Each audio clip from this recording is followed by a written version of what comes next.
Unlike those who steal for monetary gain, need, or revenge, a kleptomaniac's focus is generally not the item itself, but the urge to steal.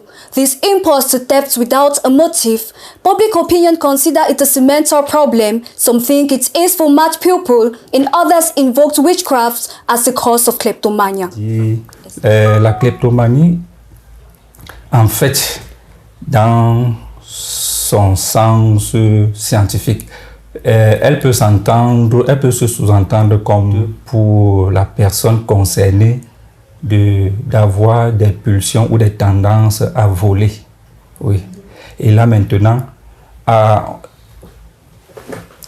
voler tout ce qui est autour de lui. Dans un sens, pour dire quoi? Pour dire que la personne s'intéresse à voler. Là, il faudra maintenant préciser qu'est-ce qu'il vole. La personne concernée a l'habitude de voler pas pour un enjeu, un intérêt particulier. Oui, il vole pour le plaisir de voler, puisqu'il trouve une certaine satisfaction après avoir réalisé l'acte. Donc, de façon plus générale, pour que le grand public comprenne, c'est dans le jargon familier, c'est la maladie du vol. La kleptomanie, c'est cette pression, c'est cette tendance que l'individu a à prendre ce qui ne l'appartient pas et même à prendre ce qui l'appartient. Dans le but, justement, comme mon collègue a dit, de se satisfaire une certaine pulsion. Vous voyez un peu. Donc, on va se dire kleptomanie, il y a un objectif à atteindre. Quel est le but que je ne qualifie pas systématiquement de vol, comme il a beaucoup incité. En fait, c'est le fait de prendre ce qui ne l'appartient pas et ce qui l'appartient dans le but de se satisfaire une certaine pulsion. Il y a une certaine pression interne à prendre ces choses-là, parfois sans aucun enjeu, comme il a dit, c'est-à-dire sans but précis. Mais la personne va éprouver une certaine forme de plaisir justement à ramasser ces effets-là. On the global analysis as observed by doctors, it is believed to result from biochemical and neurological abnormalities in the brain. Oui, par rapport à l'origine de la kleptomanie, nous allons dire que jusqu'à l'heure actuelle, on ne peut pas assigner une cause très précise ou une origine précise en disant que les manifestations du patient découlent de ceci ou de cela, tout. Mais dans un cadre scientifique, elle est liée à des phénomènes inconscients, oui. C'est généralement du registre des phénomènes inconscients dont le patient est sujet.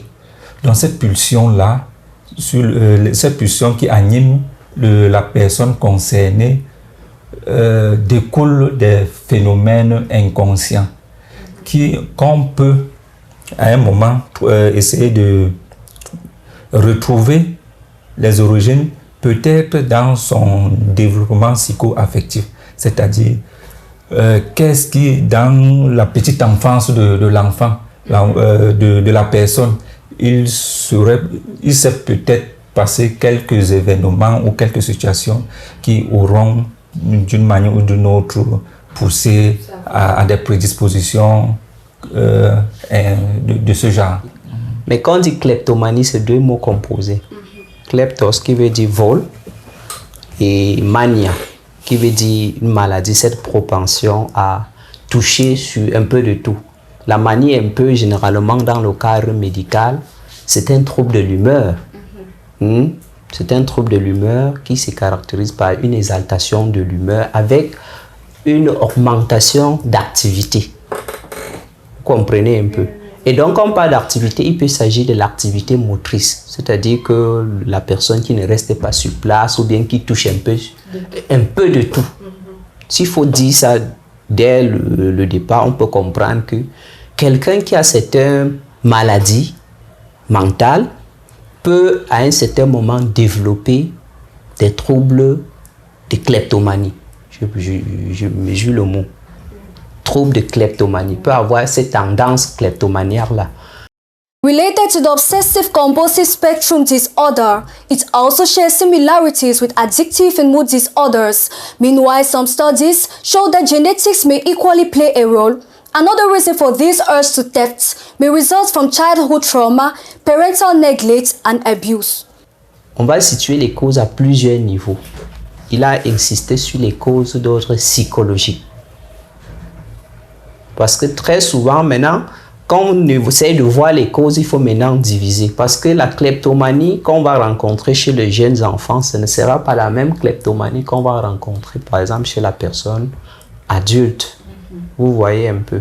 Par exemple, chez les jeunes enfants, très souvent, il peut s'agir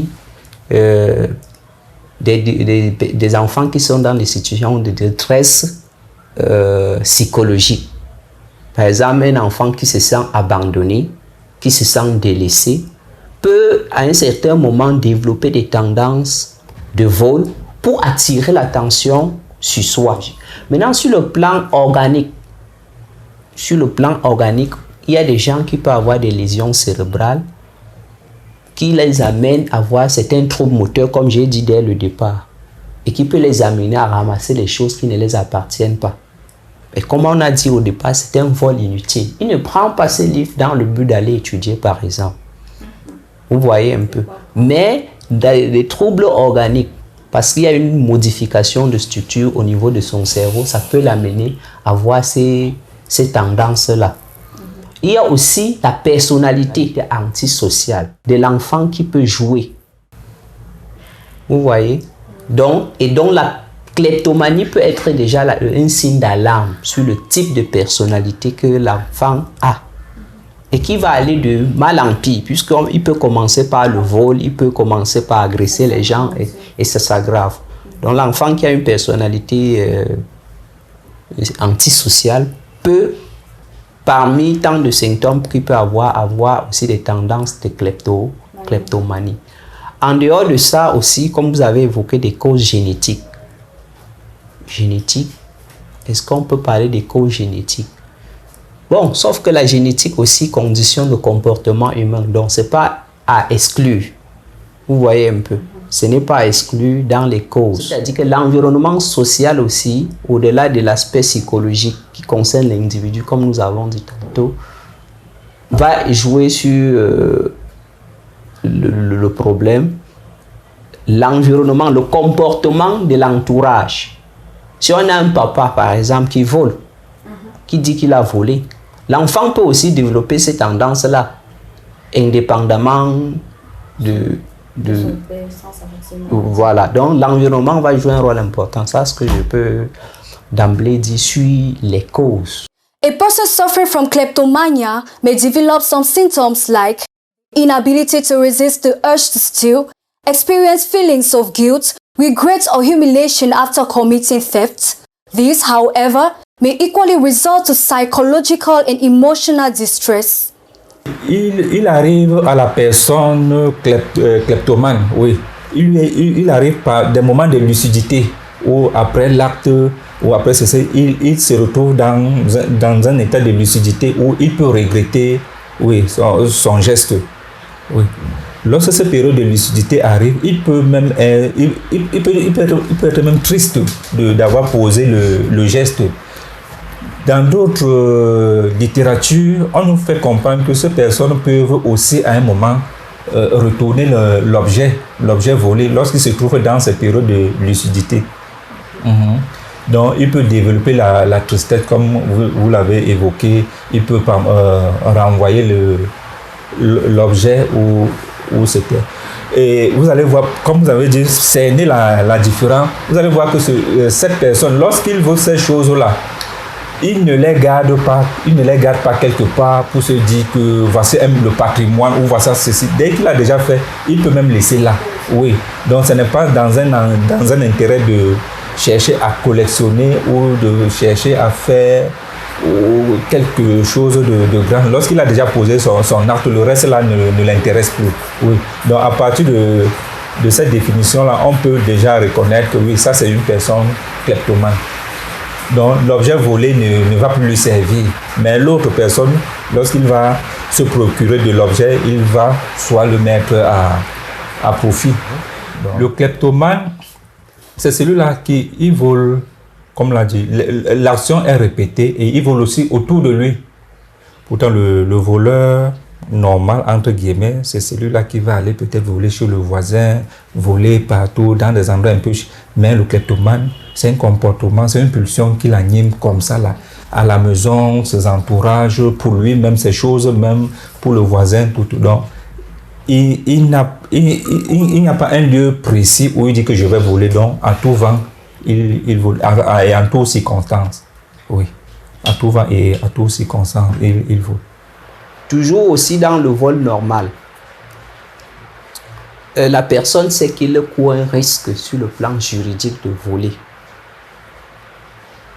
Ce qui fait qu'il va vite faire de se débarrasser. Peut-être qu'il a volé dans le but de se faire un peu d'argent.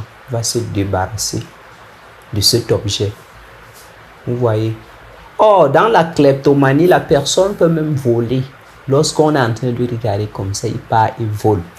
Il prend l'objet. Parce que il y a cette pression interne là qui lui pousse. Va me prendre cette chose-là. Va me ramasser ce sac. Il va aller ramasser. Mais nous disons que véritablement, que ce soit ce que vous avez appelé le vol normal ou la kleptomanie, il faut chercher des causes. Il faut chercher la cause pour pouvoir mieux comprendre les manifestations et pouvoir se dire ici, il s'agit d'un vol dans le but de faire du mal à autrui. Ça, c'est un vol dans le but, dans une forme de satisfaction de la pression interne, comme mon confrère a dit. Vous voyez, donc c'est un peu quelques éléments qu'on peut donner comme ça. Voilà.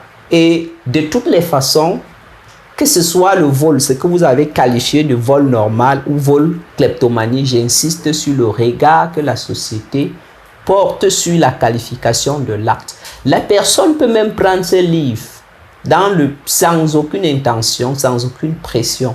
Juste parce que, bon, on aimerait quand même aussi prendre le livre. Mais, qu'est-ce que la société va dire? Tu as volé. Et ça devient du vol à ce moment. Et ça devient à ce moment du vol pathologique. Aussi dans la kleptomanie, le comportement du kleptomane tend à se répéter.